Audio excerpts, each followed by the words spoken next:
They said the man in the cage was born of thunder, wild eyes, blood on his hands, and a silence that could freeze a preacher mid-sermon. No one dared go near him, until she stepped off the stagecoach, clutching a letter that began with two trembling words. "Please, marry me." Her name was Clara May. Her heart was steady, her voice soft, but she carried a promise strong enough to walk into the cage everyone feared. And on that dusty morning, the frontier held its breath, because love had just walked into danger's den. Don't forget to like this video and subscribe to the channel so you never miss a ride into the Old West. The wind blew like a restless ghost across the empty main street of Dead Hollow as the stagecoach came to a creaking halt, its wheels grinding against the grit of the desert floor. Dust spiraled in the air, catching the fading gold of the afternoon sun, turning the world into a haze of amber and ash.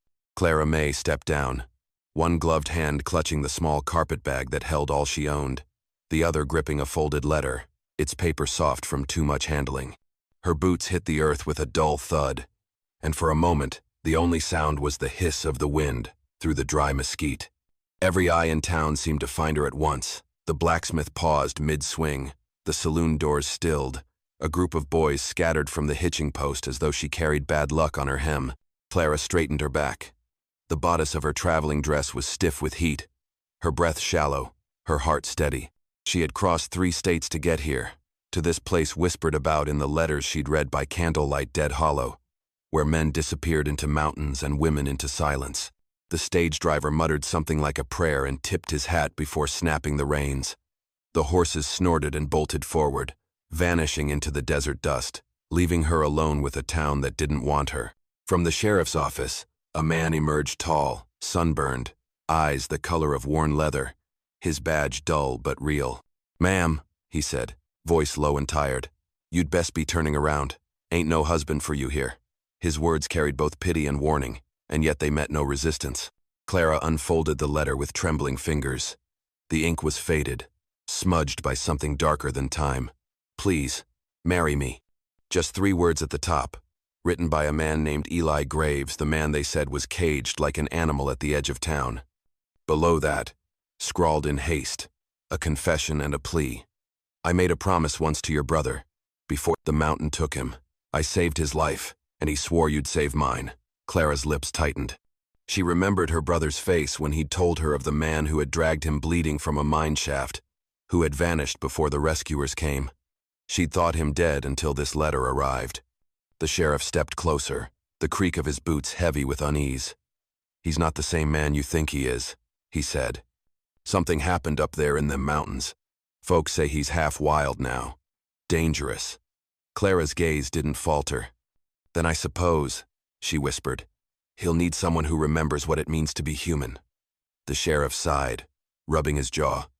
"You got a brave heart, Miss May, or a death wish." She smiled faintly. "Maybe both."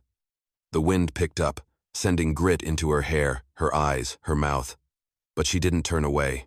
Beyond the last saloon and the charred remains of an old chapel, she could see the faint outline of the cage they spoke of, rust glinting in the distance, something hulking and unmoving inside.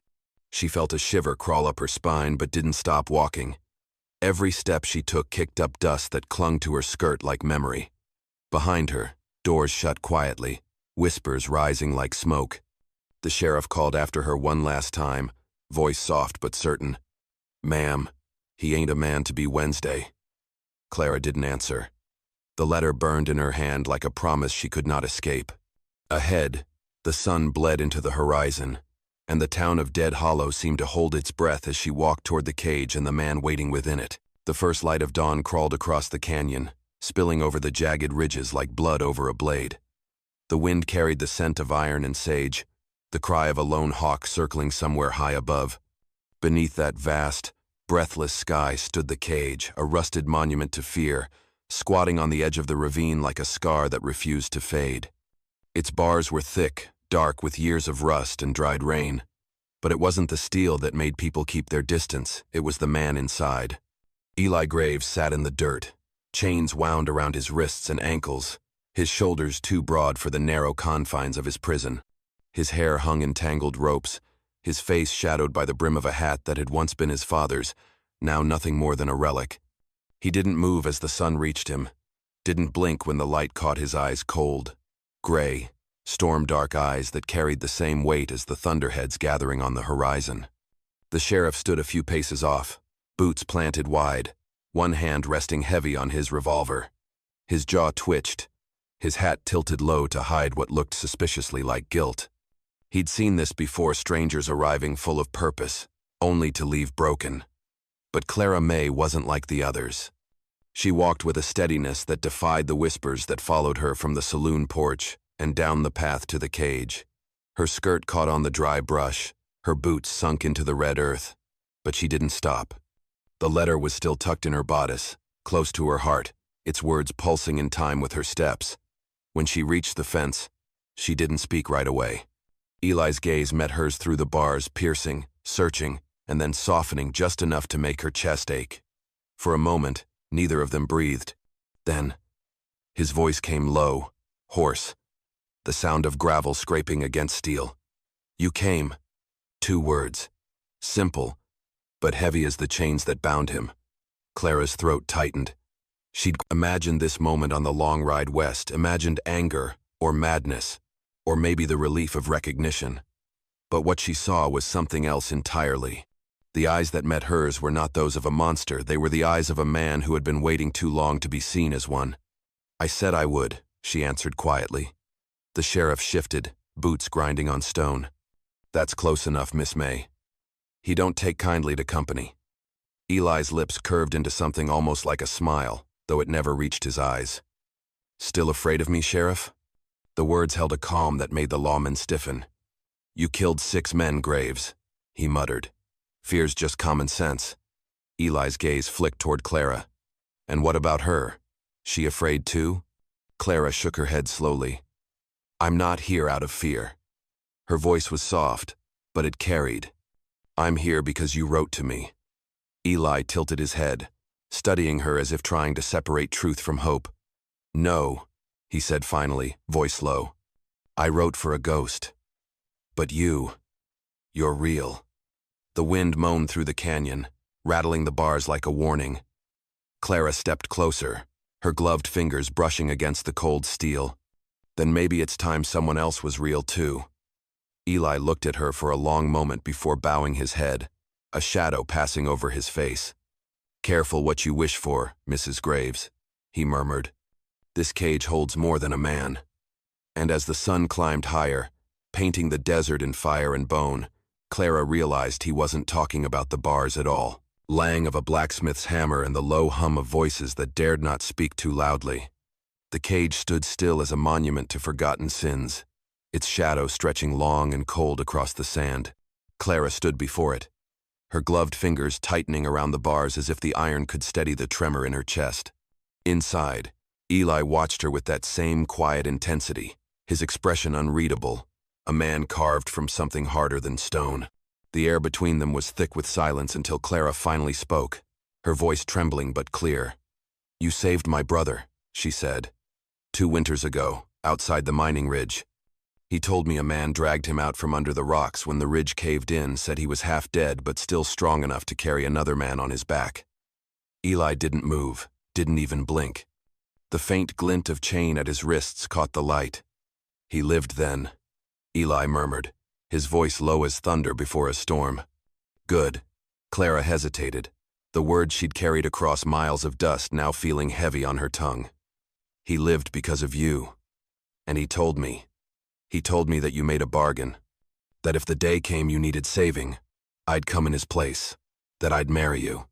Her voice faltered, and she looked down, ashamed of how the promise sounded spoken aloud. "And then, 2 weeks ago, I got your letter."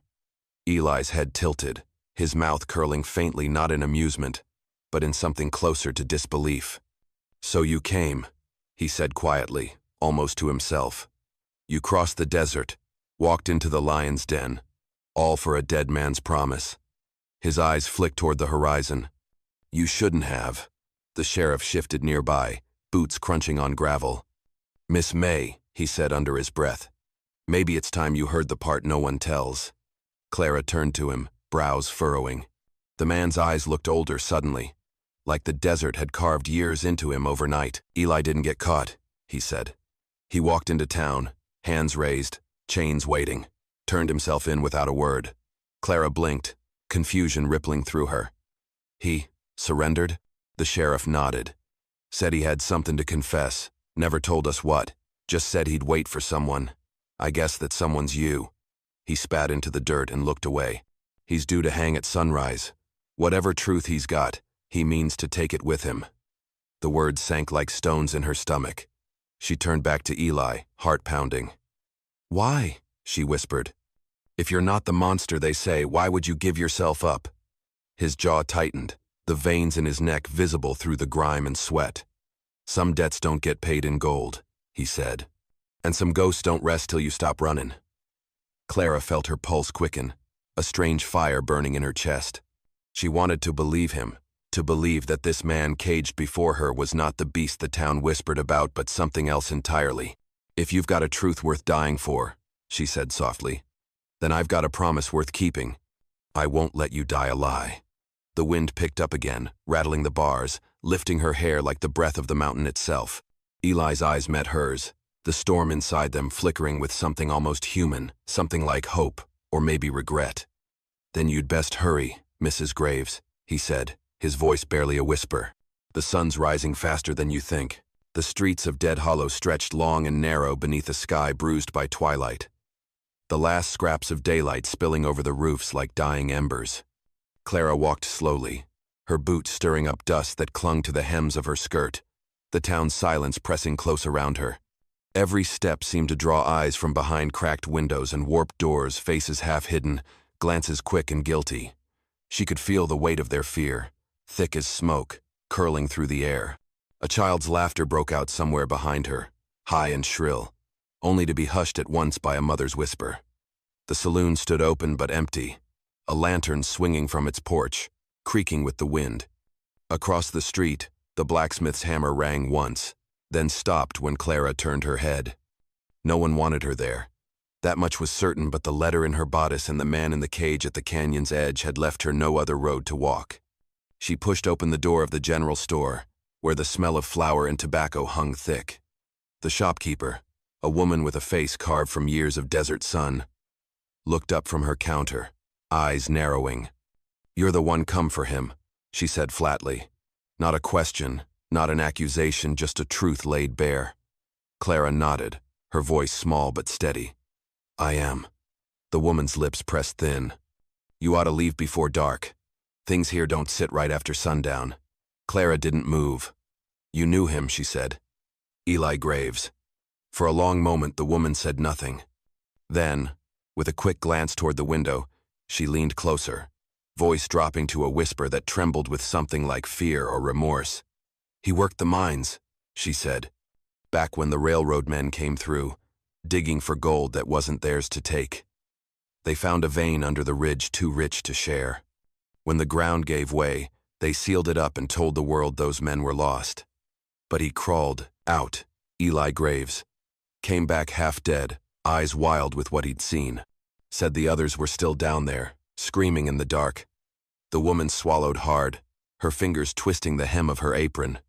He said the earth wouldn't hold their ghosts forever. Clara felt the room grow colder. The walls seemed to breathe, the lantern's flame flickering weakly. She wanted to ask more, but the woman's gaze darted past her to the street. Go, she hissed. Before someone sees us talking. Clara stepped out into the night. The wind had shifted, carrying the scent of rain and something metallic. Lanterns flickered to life one by one, casting long shadows that slithered along the ground like restless things. Every window she passed seemed to watch her. Every corner whispered her name. When she reached the edge of town, the sheriff was waiting, his face hidden beneath the brim of his hat, a cigarette glowing between his fingers. You've been asking questions, he said. Folks here don't take kindly to that. She squared her shoulders. They're afraid of him. The sheriff exhaled smoke, slow and thoughtful. They're afraid of what he remembers. He looked out toward the canyon, where a distant flash of lightning cut the horizon in two. Some cages ain't built to keep monsters in, ma'am. They're built to keep secrets from getting out. His voice was calm, but his hand trembled as he tossed the cigarette into the dust. Clara stared out into the dark where the cage waited, her heartbeat matching the distant rumble of thunder. Whatever truth Dead Hollow was hiding, it wasn't buried deep enough, and come morning, it would rise with the storm. The moon rose pale and merciless over Dead Hollow, washing the canyon in silver light and shadow. The wind had died, leaving behind a silence so deep it seemed to press against Clara's chest as she walked the narrow trail back to the cage. Every footstep crunched against gravel, echoing faintly off the canyon walls. The town behind her slept uneasily, shutters latched, lanterns snuffed, but Clara knew there was no rest to be found in a place built on lies. The cage loomed ahead, its iron ribs glinting like bone. Eli sat motionless inside, his back against the bars, his head bowed as if the weight of the sky itself rested on his shoulders. When Clara drew close, his eyes opened, not startled, not expectant, but resigned. "You came back," he murmured, his voice low and rough, a sound that seemed to scrape against the cold. Clara hesitated just outside the reach of the bars. "I had to," she said quietly. "They talk about you in town like you're a monster, but I've seen enough monsters to know you're not one." Eli's gaze flicked toward her, a ghost of a smile tugging at his mouth. "Maybe that's what makes me worse." She shook her head, gripping the bars between them. "Tell me what happened, Eli. Tell me what they won't." For a long moment he said nothing. The only sound was the faint clink of his chains as he shifted, eyes drifting toward the horizon where the mountain stood black against the stars. "You ever hear a mountain scream, Clara?" he asked finally. She didn't answer. She didn't need to. He went on, voice flat and distant, like a man retelling a dream he wished he could forget. "We were 30 men working that ridge. The railroad wanted gold faster than the earth could give it. They said dig deeper, so we did. The tunnels groaned like something alive. We warned them, but the foreman, he just laughed. Said men were cheaper than timber. Then the mountain gave way. The earth swallowed us whole." His breath came, harder, his hands trembling as he spoke. "Most died in the fall. The rest, they begged for help. Days passed before the light found me again. When I crawled out, I wasn't the same. I went to the foreman, begged him to dig for the others. He said no. Said the gold was more valuable dry. So I dug graves instead." His eyes hardened, the flicker of the moon catching the fury that still burned beneath his calm. "I went back to that ridge a month later. Found the men responsible. There were 6 of them. One by one, I made sure they remembered the sound of the mountain before they died." Clara's stomach twisted, but she didn't move away. There was no triumph in his voice, only exhaustion. "And the 7th?" she asked softly. Eli's gaze dropped. His voice cracked. "The 7th was the foreman. I couldn't do it. I looked in his eyes and saw my own. I let him live." He drew a long breath, chains rattling faintly. "That man's your sheriff now." The words hit like a bullet. Clara felt the air rush from her lungs, her hands gripping the bars to keep from falling. Suddenly the pieces fit the fear in every glance. The whispers cut short. The cage built not to punish but to protect the town from the truth it had buried. "They don't fear you," she whispered. "They fear what you know." Eli's eyes met hers, weary but steady. "And they should." The moon slid behind a cloud, plunging them into darkness. Clara's pulse thundered in her ears as the meaning of his words settled deep in her chest. Somewhere behind her, a door slammed in the distance, a reminder that dawn and judgment were coming. But Clara knew then that Eli Graves wasn't the only prisoner in Dead Hollow. The night hung heavy over Dead Hollow, thick with the scent of rain that never came. Clara sat by the dim light of a single oil lamp in her rented room above the shuttered saloon, the worn letter unfolded across her knees. The words blurred as her eyes burned with exhaustion, yet she read them again and again, as if they might change. Outside, the wind dragged against the boards, making the building sigh like a tired animal. Somewhere far off, a coyote cried. Then footsteps, slow, uneven, deliberate. A knock followed, soft but certain. Clara rose, her pulse quickening. When she opened the door, the sheriff stood there, hat in hand, a half-empty bottle dangling loosely from his fingers. His eyes were red-rimmed and sunken, his shirt unbuttoned at the collar. "Evenin', Miss May," he said, voice thick with the weight of something more than whiskey. "You got a minute?" Clara hesitated, then stepped aside. The sheriff entered, moving with the sluggish weariness of a man who'd carried too much for too long. He set the bottle on the table, leaned against it, and stared at the floorboards. "Didn't figure I'd find you still awake," he muttered. "But I reckon sleep don't come easy to folks who seen the cage." She said nothing, only folded her arms and waited. He sighed, rubbing the bridge of his nose. "You want to know the truth, don't ya? About your letter. About him." His gaze flicked up, meeting hers in the lamplight. "That letter you got, it wasn't supposed to reach you." The words hit her like a slap. "What do you mean?" she asked, voice tight. He took a long drink, wiped his mouth with the back of his hand. "Eli sent it from the jailhouse 2 months back. Wrote it himself. But we—" His voice broke off, and he stared down at his boots. "We intercepted it. Me and the judge. Thought it'd be best it never found you. No sense dragging another innocent into all this." Clara's hands clenched into fists. "Then why? Deliver it at all?" The sheriff gave a bitter laugh. "Because he made me." His words came faster now, tumbling out like stones rolling downhill. "He turned himself in, Clara. Walked right up to my office one morning, all calm as a preacher. Said he'd done what he came to do and was ready to hang for it. But before the rope, he wanted a trial not for himself, but for the town.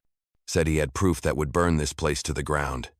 I told him to stay quiet, that nothing good would come of digging up old graves. He just smiled that damn quiet smile and said, 'Then I'll bring someone who ain't afraid to look.'" The sheriff's eyes filled, the confession unraveling in ragged breaths. "He meant you. He knew you'd come.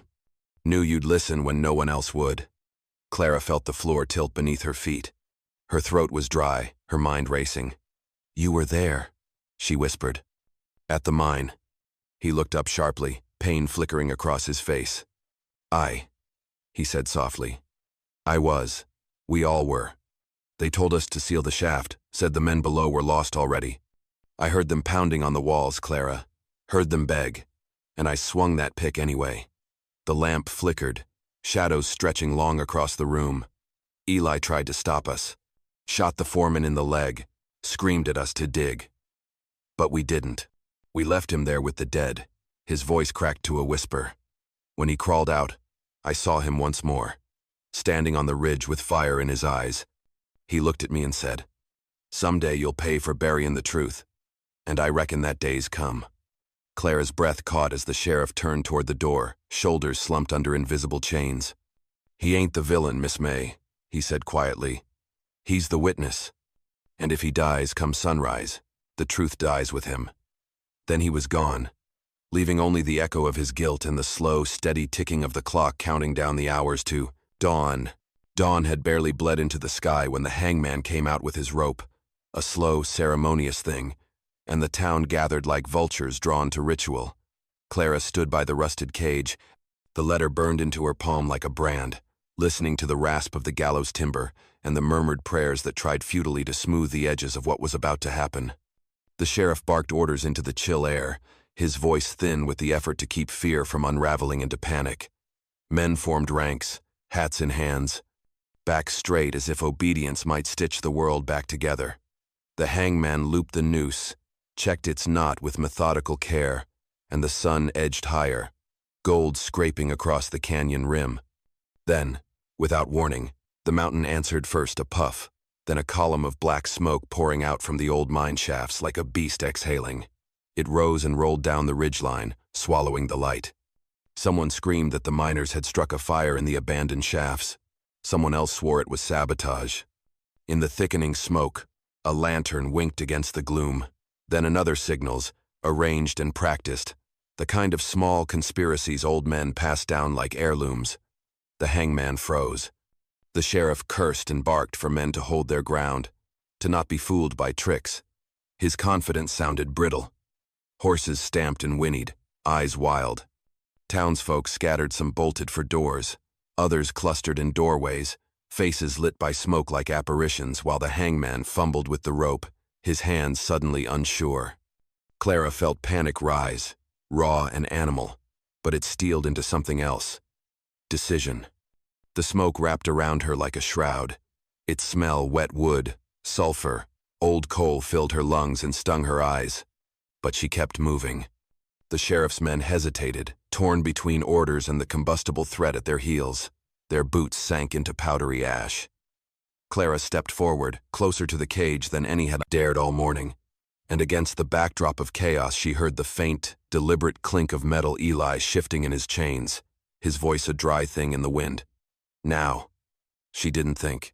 She acted. Fingers numb, she slid the handbill she'd hidden beneath her skirt across the post, lifted the crooked latch. The iron was hot from the sun and the fire, and it screamed against her skin, but it gave. The door shuddered open with a sound like a released breath. For a heartbeat, Eli simply stood, not bolting as the cowards in the crowd expected, not snarling like the beasts they'd painted in gossip, but straightening, a silhouette against smoke and sky, a man who had been waiting for a different kind of sunrise. He touched his wrists where the chains had bitten and said nothing. His eyes were set like flint toward the canyon mouth where the shafts yawned. The sheriff's voice rose then, a raw command and an order to bring them both down. Stop them. Men moved as if pulled by strings, but the smoke blurred shapes and footsteps, and in that blur Clara slipped past a stumbling deputy, past a row of downturned faces. People shouted. Horses reared. A child's cry cut through the clamor like a blade. Eli didn't run from the town. He moved with terrible purpose toward the black throat of the earth, toward the place the dead and the ledgers and the truth lay waiting. Clara followed, her breath tight, her hands still smelling of iron, thinking only that she had promised a man she had never met she'd answer his call, and now the call was the mountain itself, wild, dangerous, and bearing more than the heat of a fire. Behind them, Dead Hollow erupted into a chaos of its own making. Curses, orders, the trampling of boots, the crack of someone's stock whip, and the distant, ominous creak of the gallows, as if the world could not quite let go of its appointed sentence. The tunnels breathed like a dying animal, the air thick with dust and the faint metallic scent of old blood as Clara followed Eli into the dark heart of the mountain, each step a test of nerve against the weight of the world above them. The fire outside had begun to fade, but its glow still licked through cracks in the earth, flickering along the jagged walls like ghost light. Eli moved with certainty, his shoulders brushing the stone as he led her deeper, the lantern he carried trembling in his grip. "Watch your step," he murmured, his voice low and hoarse, a sound that echoed strangely, swallowed by the earth. This place remembers. The path twisted and narrowed until the ceiling dipped low enough to force them to crouch. The air was warm, stale, filled with the ghostly echo of picks striking rock and men shouting orders from a time long gone. Then, as the tunnel opened into a small chamber, Clara saw them the remnants of 30 lives laid bare. The bones lay half buried in the silt, some still wrapped in the tatters of mining coats, their hands curled as if they had clawed for light that never came. Beside them, a rotted crate had split open, its contents scattered, ledgers, waterlogged papers, scraps of handwriting and inked signatures that hadn't faded entirely with time. Eli knelt, brushing the dust from one of the books, and for a moment, Clara saw something break in his face. Not rage, not hatred, but grief so old it had calcified into silence. "They called it an accident," he said quietly, fingers tracing a line of names written in neat, damning ink. "But the railroad men they knew. They sealed it up to save their gold, and the sheriff helped them keep it buried." Clara crouched beside him, picking up a torn page, the handwriting clear even under the grime. "Seal shaft 12. Report no survivors." The words burned into her mind, cold and clean as a blade. "Eli," she whispered, This is enough to destroy them." He gave a short, bitter laugh. "Destroying men like that don't come from proof, Clara. It comes from people with enough courage to speak when everyone else stays quiet." He turned to her then, the lantern's glow cutting across his face, and she realized that beneath the dirt and scars, he was calm, peaceful, even. "You came for a husband," he said softly, "but you'll leave with the truth." Before she could answer, a voice echoed down the tunnel, hard and hollow. "Drop it." The sheriff stepped into the light, revolver raised, his face slick with sweat and soot, eyes wild. "I told you not to come down here," he said, the gun shaking slightly in his hand. "You don't know what you're playing with." Clara rose slowly, clutching the ledger to her chest, I know enough, she said, her voice steady despite the quake in her knees. The sheriff's gaze darted between them. Step aside, Graves. You should have stayed in your cage. Eli straightened, chains clinking faintly at his wrists, but he didn't reach for a weapon. He simply looked at Clara, the faintest hint of a smile ghosting his lips. It's all right, he said quietly. You've done what you came to do. And then, before she could speak, he handed her the papers, his hands steady, his eyes clear, and dropped to one knee. Go. The word was a command, a prayer, and a farewell. The sheriff's gun roared, the sound splitting the earth, and in that instant, the mountain itself seemed to shudder. Cracks raced along the ceiling, dust fell like snow. Clara screamed his name as the lantern shattered, the light dying in a rush of shadow. Eli's voice came once more, faint beneath the rumble. Tell them.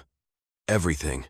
Then the mountain roared again, louder, angrier, as if swallowing its secrets whole, and the tunnel collapsed in a fury of stone and flame, burying Eli Graves, the man they called a monster, beneath the truth he had died to set free. The wind outside the small cabin sighed through the cottonwoods, stirring their bare branches like skeletal hands against the sky, while inside, the glow of a single oil lamp cast long, trembling shadows across the wooden desk where Clara sat, pen poised above a sheet of paper yellowed at the edges. It had been 3 weeks since the mountain fell silent. 3 weeks since the last echo of gunfire and rock had faded into the canyons of Dead Hollow. The town that once trembled under the weight of its own silence now lay hollow in truth as well as name. The mines were closed, the saloon boarded, the railroad men gone vanished, like ghosts driven out by dawn. The sheriff had disappeared the morning after the papers were read aloud in front of the courthouse ruins. No one saw which road he took, though some said he rode north. Others swore they saw a lone figure disappear into the canyon fog. None dared follow. Clara had stayed behind to gather what was left to see the end of what Eli Graves had begun. The ledgers, now sealed in the marshal's office of Silver Creek, bore witness to everything. The bribes, the deaths, the signatures of men who traded lives for gold. Every name inked within them was a nail in the coffin of the empire that had built Dead Hollow's misery. Yet none of it brought peace. Justice, Clara had learned, was a cold comfort when bought with blood. She dipped her pen in the inkwell and began to write, her hand steady despite the tremor that still haunted her bones. My dearest Jacob, she began, the words forming slowly, each one feeling heavier than the last. It's been a long road, brother, and I fear it isn't done yet. The man they said was a monster, the one who saved you in the mines, he's gone now. His name was Eli Graves, and I reckon I understand him better than anyone ever did. She paused, her gaze drifting to the window where the first hints of dawn painted the horizon pale and gold, just as it had that morning by the cage. They called him killer, madman, brute. But he wasn't any of those things. He was a man who bore the weight of justice when no one else would. A man who carried the sins of others on his back, because the rest of us were too afraid to look them in the eye. I saw him kneel, Jacob, not out of guilt, but out of peace. He died, knowing the truth had a voice at last. The ink bled slightly where her pen lingered, and she smiled faintly, remembering his last words, how calm he had been even as the mountain came down. She continued, the town has changed. The people walk lighter, though they don't say his name. Maybe they're afraid it'll call the ghost back. Or maybe they're ashamed they ever locked a man like him in a cage. Either way, they'll never forget him. I won't let them. Her hand hesitated as she came to the end. The letter had become more than words, it was a promise, a reckoning of its own. She signed the bottom carefully, each stroke deliberate, final. Clara May Graves. The name felt right beneath her hand, heavy and earned. It wasn't just a vow she'd kept. It was a life she'd inherited. The wind outside shifted, carrying with it the faint sound of distant thunder rolling over the mountains, and for a heartbeat, Clara thought she could hear his voice in it, calm, steady, unbroken. She folded the letter, sealed it with wax, and placed it beside the lantern, her eyes fixed on the horizon. Dawn had come again to Dead Hollow, soft and gold, and for the first time in years, it did not feel like a warning but a beginning. The wind rose from the canyon floor like a living thing, sweeping across the jagged cliffs with a voice that seemed to carry both prayer and memory, and Clara stood at its edge, the hem of her dress snapping against her boots as she looked out over the land that had taken so much and yet given her everything she hadn't known she was searching for. The morning was cold, sharp as cut glass, but the light was clean, breaking through the last veil of smoke that still curled from the collapsed mine shafts below. She knelt in the dirt, her fingers tracing the outlines of the earth where the fire had scorched it black, and in her hand she held a simple ring, a band of iron, rough and weathered, the kind of thing that might have been hammered by a miner's hand rather than forged for love. It wasn't gold, and it wasn't polished, but it was his, Eli Graves's. She'd found it among the rubble days after the collapse, the metal half buried in ash, still warm from the fire that had sealed his fate. Clara turned it over once, the wind humming around her like a hymn whispered by ghosts, and then she placed it on the ground, pressing it into the soil as if planting something that might one day grow roots of its own. "You were right," she whispered, her voice trembling, almost lost to the wind. "The truth does outlive us." The sun broke through the haze then, pale gold spilling over the cliffs, touching the iron ring until it gleamed faintly like a promise remembered. Below, the canyon stretched vast and endless, and somewhere deep within it, she swore she could hear the faint echo of a pick striking stone, the ghosts of the miners singing their way to rest at last. The air smelled of rain and earth and renewal. Behind her, Dead Hollow lay silent, the church bell long gone, its ruins scattered. But the people, those who'd survived the reckoning, had begun to build again. They no longer spoke Eli's name aloud, but they carried him in quiet ways. A miner, leaving flowers by the ridge, a widow praying at sundown, a child tracing initials in the dust without knowing why. The town had been built on fear and silence, but now, in its quiet, there was peace. Clara rose slowly, brushing dirt from her hands, her gaze lingering on the horizon where the plains stretched like an ocean of gold beneath the rising Sunday. She could almost see him there, standing tall and still, that half-smile flickering across his face, eyes full of storms. "You said I came for a husband," she murmured, "but I think I came for something more." The wind lifted her words, carrying them outward, away from the canyon, toward the open country where the world began again. She turned then, pulling her shawl close, the morning light catching the strands of her hair as she walked back along the ridge. Behind her, the iron ring caught one last glint of sun before the wind covered it in dust. From somewhere far off, the faint thrum of hoofbeats rose, a lone rider crossing the plains, fading with each breath of wind, a sound like a heartbeat carried into eternity. They would tell the story, she knew, as stories were always told out here, half truth, half legend. They would call her the mail-order bride who married a condemned man and freed a town from its own silence. But Clara May Graves knew better. What she had done was not for legend or redemption. It was for love. Love that had been caged, beaten, buried, yet still found a way to rise like thunder from the mountains.